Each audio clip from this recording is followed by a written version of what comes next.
사람들은 세월이 화살과 같다라는 말을 자주 합니다.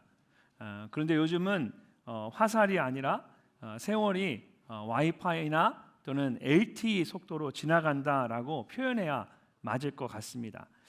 저도 예전에 어렸을 때는 하루가 참 길었는데요. 이제는 하루하루가 눈 깜짝할 사이에 지나가는 것 같습니다. 그래서 어제가 주일이었는데 돌아서면 또 주일인 거예요. 목사님은 늘 그렇게 생각합니다. 어제가 분명히 주일이었는데 돌아서니까 또 주일이 제 앞에 있는 거예요. 여러분은 어떻습니까? 어제가 월요일인 것 같은데 여전히 월요일이죠. 돌아서면. 아마 여러분도 저와 마찬가지일 거예요.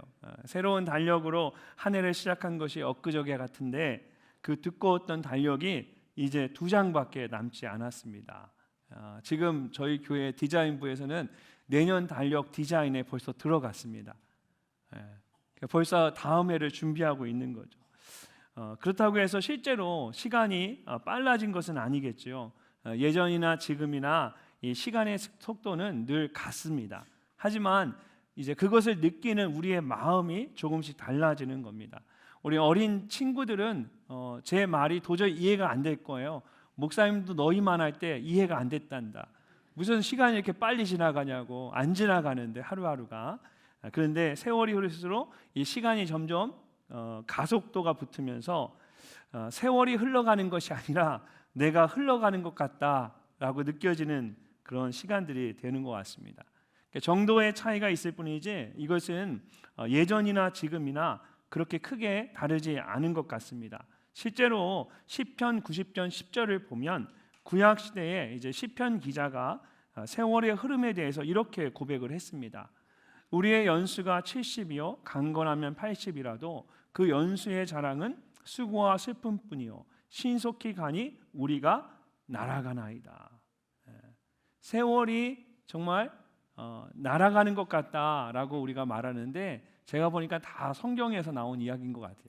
사람들이 성경을 모르는데 다 알고 있는 것 같아요. 세월이 얼마나 빨리 가는지 마치 내가 날아가고 있는 것 같다는 것입니다. 아마 많은 분들이 이 말에 공감을 하실 겁니다. 근데 지금 이 순간에 이 말에 누구보다도 격하게 공감하는 사람들이 있습니다. 바로 다음 주 목요일에 수능 시험을 보는 수험생들입니다. 중학생이 되고 고등학생이 된 것이 바로 어제 같은데 어느새 고등학교 3학년이 되거나 이제 졸업을 하고 수험생이 되어 버렸습니다. 올 한해 열심히 준비한다고 했지만 너무 시간이 빨리 지나가죠. 아마 어떤 수험생들은 이미 수시 지원을 하고 면접을 보고 있는 친구들도 있을 겁니다. 뭐가 이렇게 빠른지 정말 모르겠지요. 무엇보다 매일 책상에 앉아서 열심히 준비를 했는데 막상 이렇게 시험 날짜가 다가오게 되면 이상하게 마음이 불안해집니다. 내가 잘할 수 있을까? 혹시 실수하지는 않을까? 좋은 결과가 없으면 어떻게 하지? 저는 예전에 수험생 때 제가 제일 두려워했던 게 뭐냐면 그때는 이렇게 지금은 모르겠는데 그때는 이렇게 마킹하는 답안지를 작성했거든요. 그래서 한 칸씩 뒤로 밀어서 마킹하면 어떻게 될까? 이런 쓸데없는 두려움으로 여러분은 그런 걱정 안 하셨나 봐요. 저는 이제 시험지에 다 이렇게 옮겨 적다가 한 칸씩 밀려서 이렇게 마킹하면 어떻게 될까? 그런 여러 가지 정말 엄청난 두려움들이 생기더라고요. 근데 오늘 우리가 함께 읽은 이 지혜의 말씀인 잠언은 이렇게 말합니다. 마음의 경영은 사람에게 있어도 말의 응답은 여호와께로부터 나오느니라. 아멘. 계획은 우리가 세우지만 결과는 누구에게 달려있다는 뜻입니까? 하나님께 달려있다라는 것입니다. 우리가 열심히 준비는 해도 그 결과를 붙잡고 염려해서는 안 된다는 것입니다. 오히려 하나님께 맡길 수 있어야 합니다. 그래서 수능 시험과 대학 입학을 앞두고 있는 수험생들과 부모님들 그리고 우리 모두가 가져야 할 이 믿음은 하나님께 맡기는 것입니다. 그럴 때 하나님께서 모든 길을 여십니다. 그렇게 하려면 우리가 어떻게 해야 할까요? 오늘 말씀을 통해서 하나님께 맡기기 위해서 우리가 꼭 기억해야 할 영적 진리가 무엇인지를 함께 생각해 보기를 원합니다.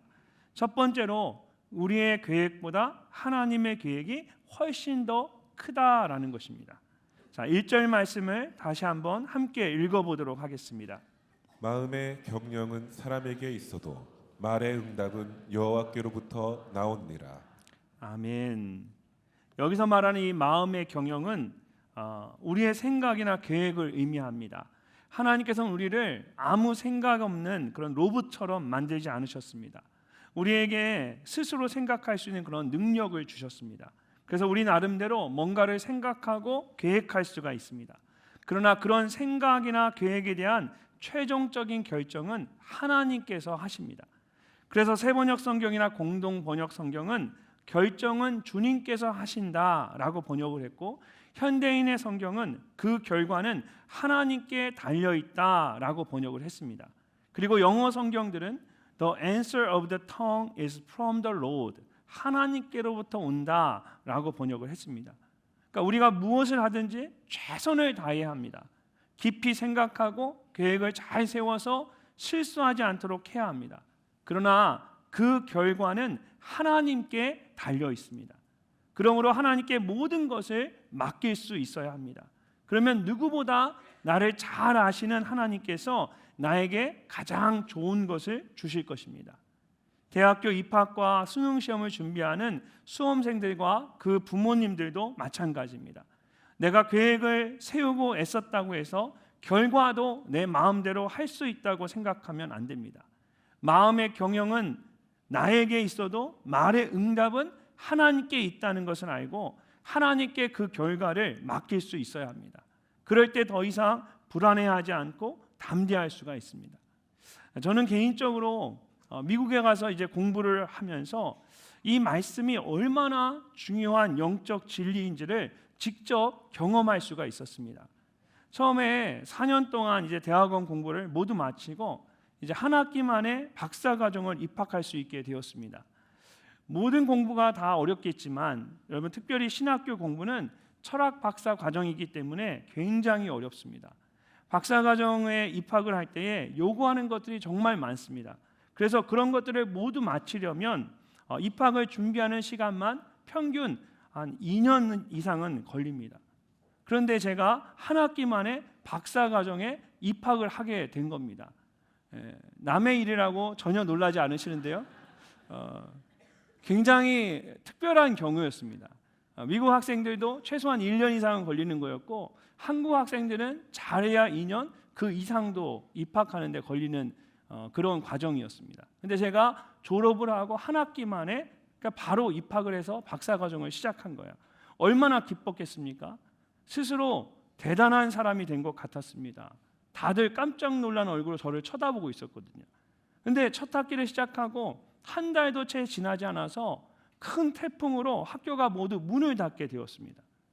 그리고 한 학기 내내 학교로 돌아오지 못하고 이제 외부에서 혼자 공부를 하는데 도저히 이게 따라갈 수가 없는 거예요. 도서관에 가볼 수도 없고 또 교수님을 따로 개인적으로 만나서 조언을 구할 수도 없고, 그러니까 지금까지 온라인 수업도 없었고, 그때는 각자 자기가 있는 지역에서 공부하고 한 달에 한 번 교수님이 있는 집에 가서 거기서 하루 발표하고 다시 돌아가고 이런 식으로 공부를 한 거예요. 그러니까 제가 너무 힘든 거예요.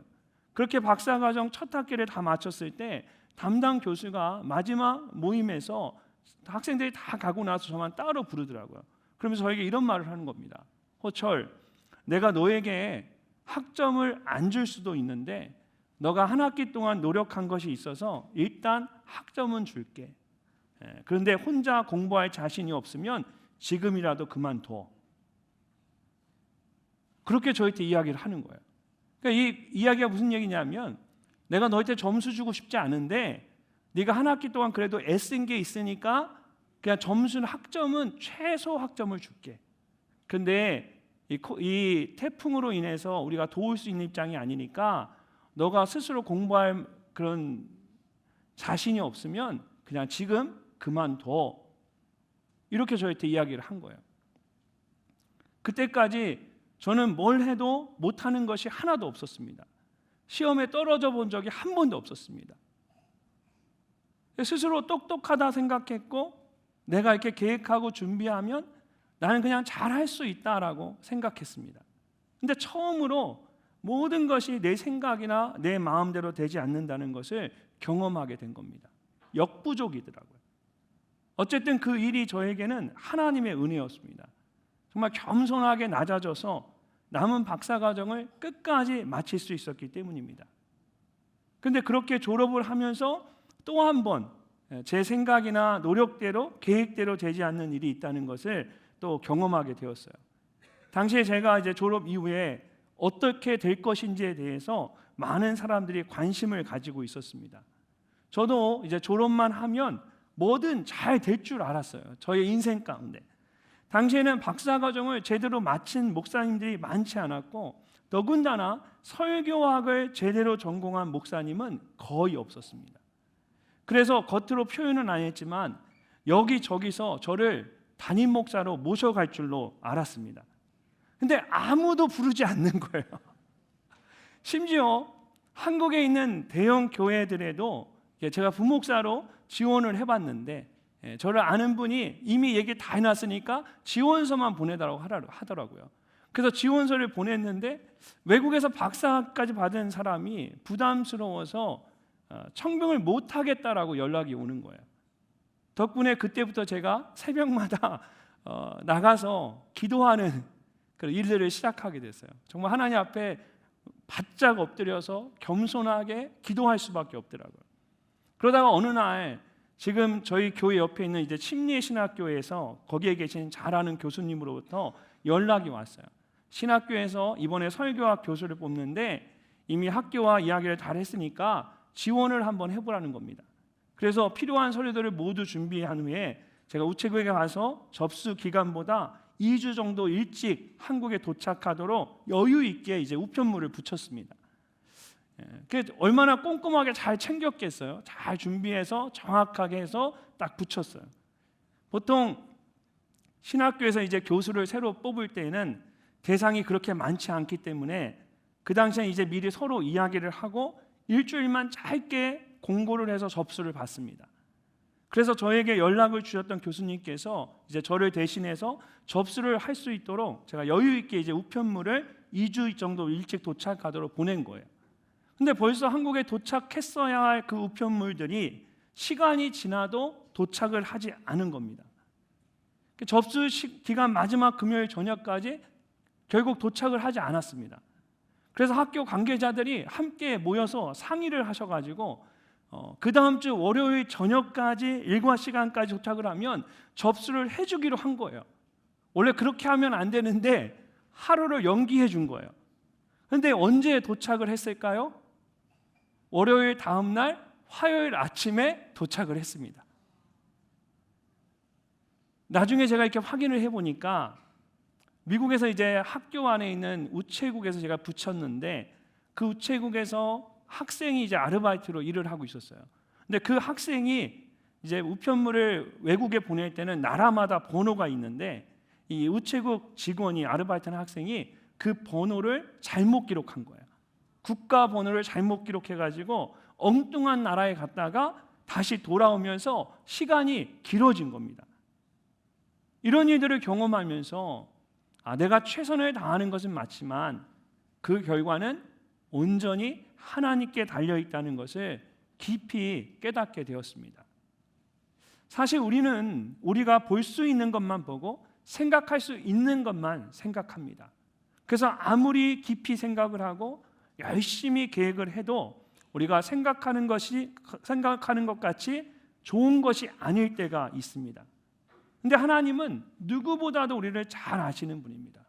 그래서 모든 것을 합력하여 가장 선한 것을 우리에게 주십니다. 창세기 50장에 나오는 요셉의 경우를 생각해 보십시오. 형들에 의해서 애굽의 노예로 팔렸습니다.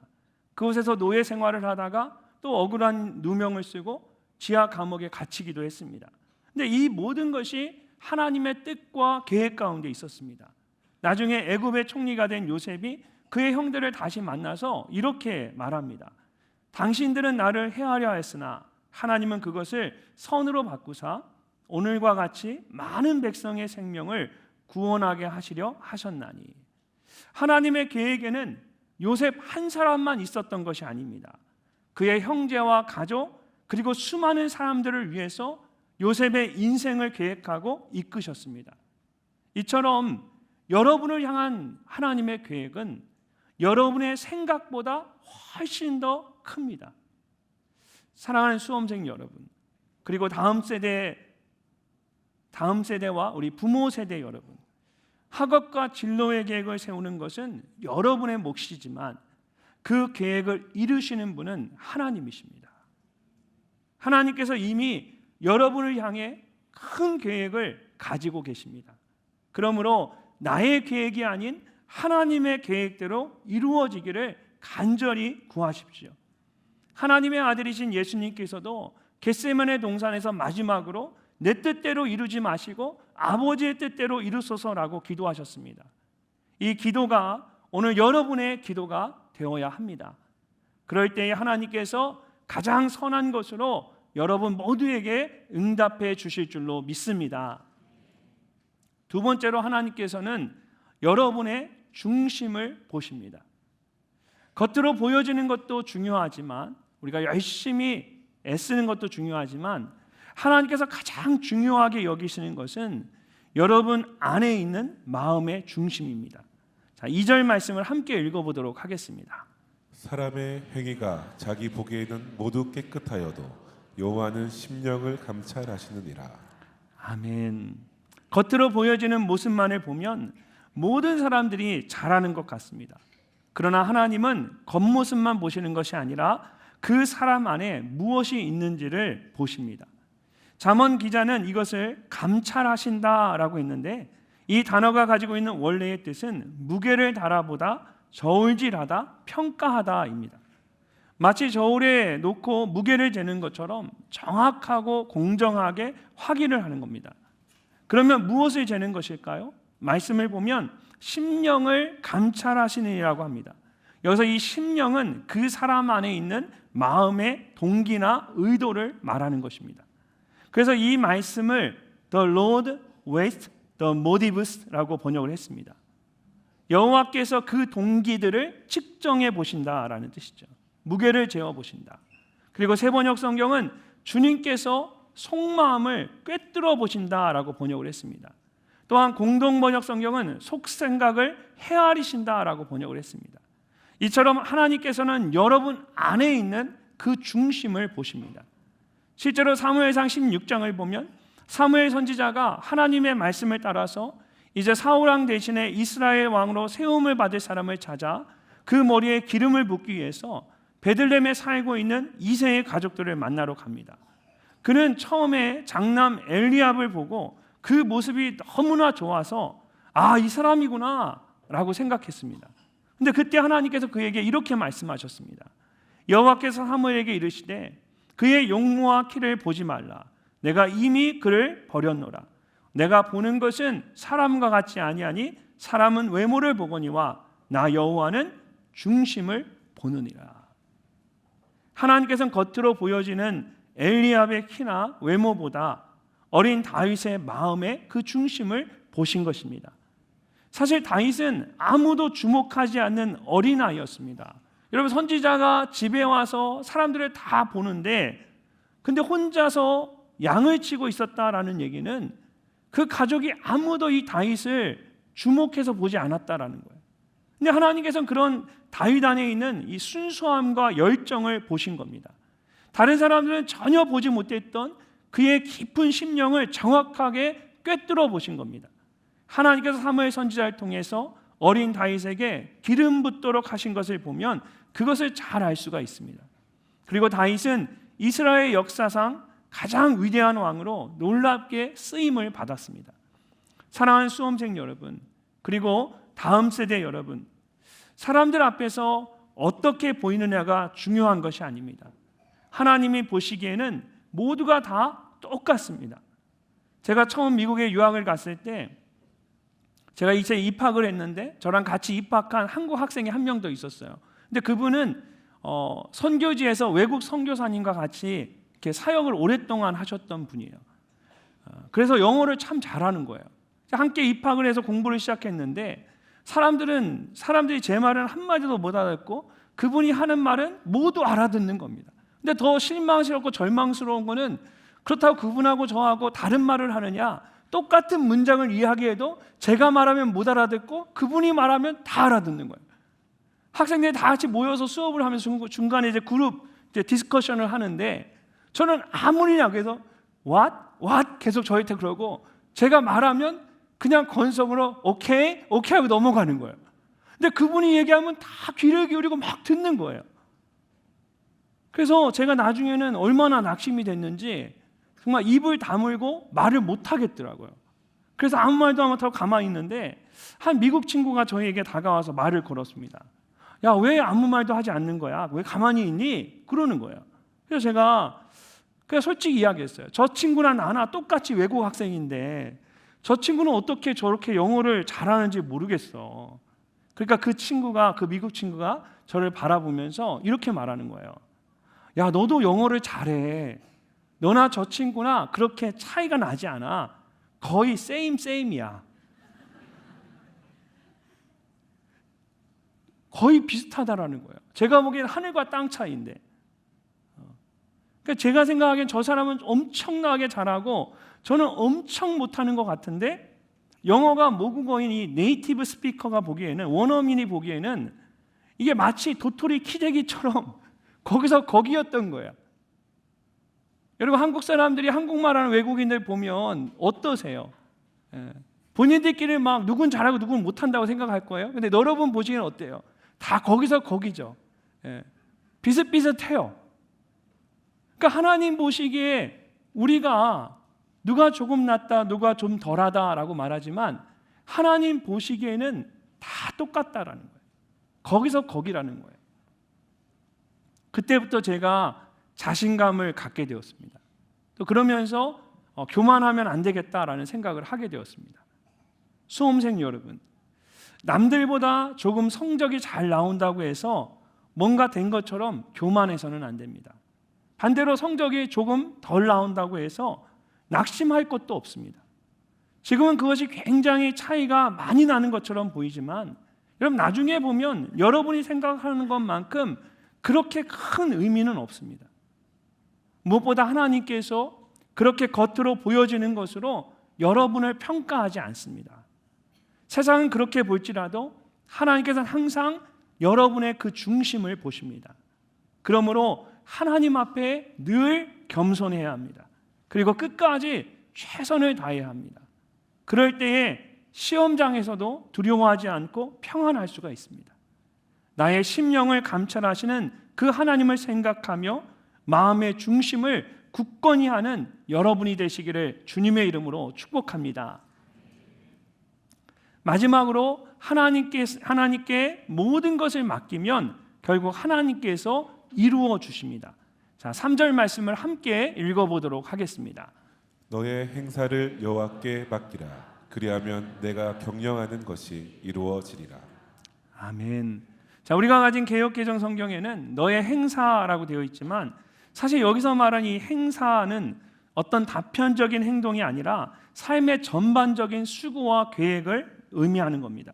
그래서 공동번역 성경은 이 말씀을 무슨 일을 하든지라고 번역을 했고 영어 성경은 whatever you do라고 번역을 했습니다. 그러니까 공부나 진로나 가정이나 자녀나 내가 책임지고 행하는 삶의 모든 일들을 하나님께 다 맡기라는 것입니다. 여러분 공부가 힘들죠? 우리 친구들에게 물을게. 엄마 아빠한테 물으면 하나도 안 힘들어요 그럴 거예요. 여러분 공부가 힘들죠? 안 힘든가 보구나. 목사님 엄청 힘들었는데 어른들이 흔히 하는 말이 있어요. 공부만큼 쉬운 것이 없다고. 저는 다 거짓말이라고 생각해요. 그럼 다시 공부해보라고 해요. 절대 안 할걸요? 누가 저보고 공부하라면 전 절대 안 합니다. 그냥 한 번으로 저까지 또 하고 싶지 않아요. 모르면 하는데 여러분 제일 힘들고 어려운 거 하고 있는 거예요.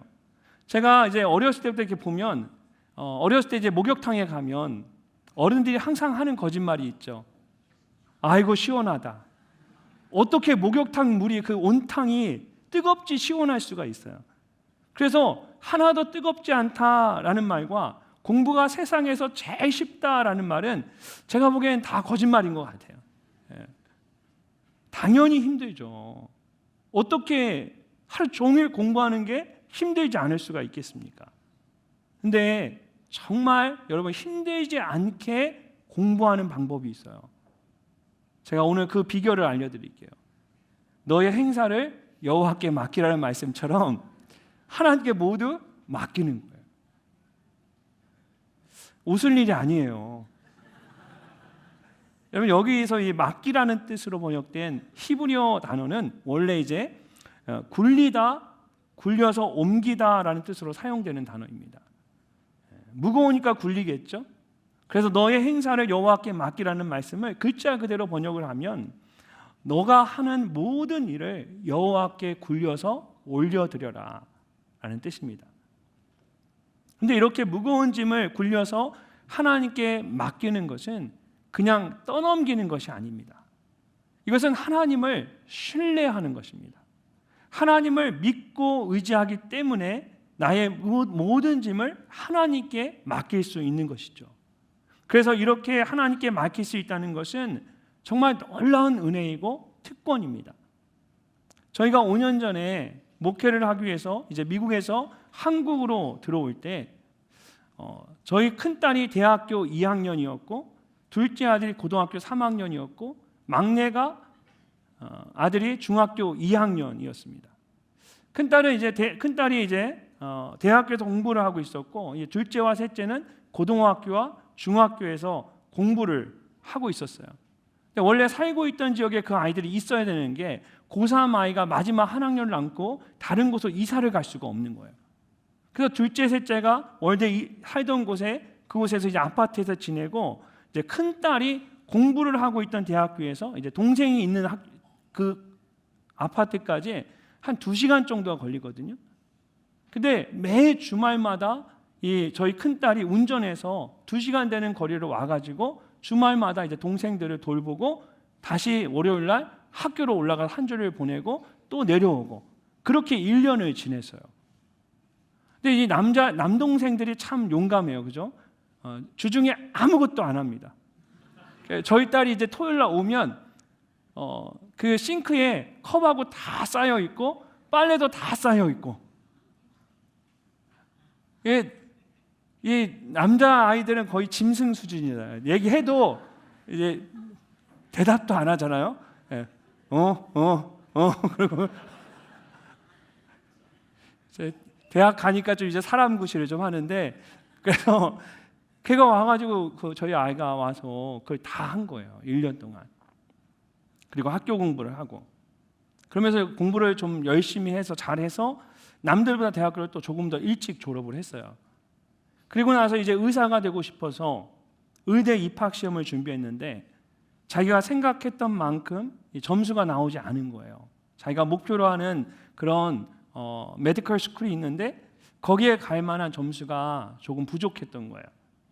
어느 날 지친 목소리로 저희에게 전화를 했습니다. 엄마, 나 한국에 가도 돼? 저희가 뭐라고 했을까요? 무슨 소리야? 조금 더 공부를 해야지. 너 지금까지 한 게 아깝지 않니? 이거 한 번에 너 그러면 의대를 한 번에 들어가는 게 어디 있어? 사람이 2번, 3번 될 때까지 해야지. 이렇게 말하고 싶었어요. 근데 그 순간 이렇게 말하면 안 되잖아요.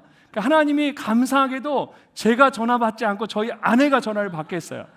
근데 저가 받았으면 제가 채찍질을 가했을 거예요. 근데 저희 아내가 전화를 받고 이야기 듣고 바로 그럼 당연하지. 아무 걱정하지 말고 그냥 와. 그리고 제가 바로 비행기표를 끊어서 보내줬어요. 그렇게 한국에 와서 저희 집에서 정말 공주처럼 편안하게 2년을 지내다가 다시 힘을 얻어서 이번 여름에 미국으로 돌아갔습니다. 제가 저희 딸을 이렇게 보면서 가장 먼저 혼자 얼마나 힘들었을까라는 생각을 했습니다. 그리고 아무것도 묻지 않고 받아줄 수 있는 누군가가 있다는 것이 정말 감사한 일이구나 라는 생각을 했습니다.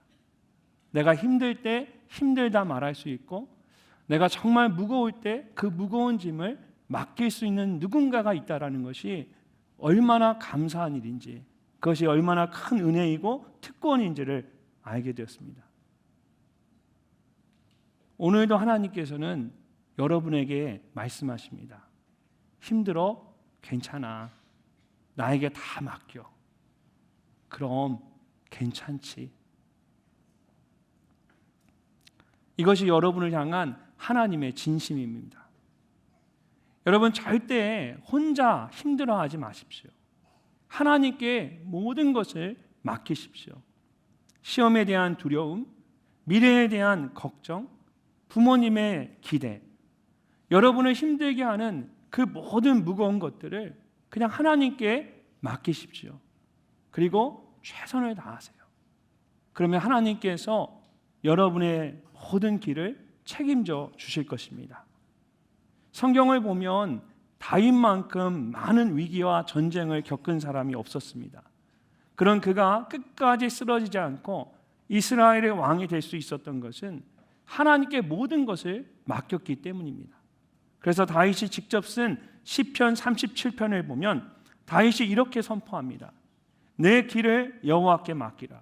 그를 의지하면 그가 이루시고 내 의를 빛같이 나타내시며 내 공의를 정오의 빛같이 하시리로다. 아멘. 하나님께 모든 것을 맡기고 의지하면 하나님께서 직접 책임져 주시고 가장 선한 길로 인도해 주십니다. 예수님께서도 십자가에서 마지막으로 하늘 아버지께 자신의 모든 것을 맡기셨습니다. 예수께서 큰 소리로 불러 이르시되 아버지 내 영혼을 아버지 손에 부탁하나이다. 예수님께서 아버지 하나님께 모든 것을 맡기셨을 때 하나님께서 예수님으로 하여금 죽음을 이기고 승리하도록 하셨습니다. 하나님께 맡김으로써 생명의 문을 여신 것입니다. 사랑하는 여러분, 여러분의 인생을 하나님께 맡기십시오. 시험 한번 잘 보는 것이 정말 중요한 것이 아닙니다. 여러분의 삶을 하나님께 맡기는 것이 가장 중요합니다. 그러면 하나님께서 반드시 길을 여십니다. 가장 좋은 길로 여러분을 축복하시고 인도해 주십니다. 하나님께 맡김으로 하나님께서 행하시는 그 놀라운 일을 경험하는 여러분이 되시기를 주님의 이름으로 축복합니다.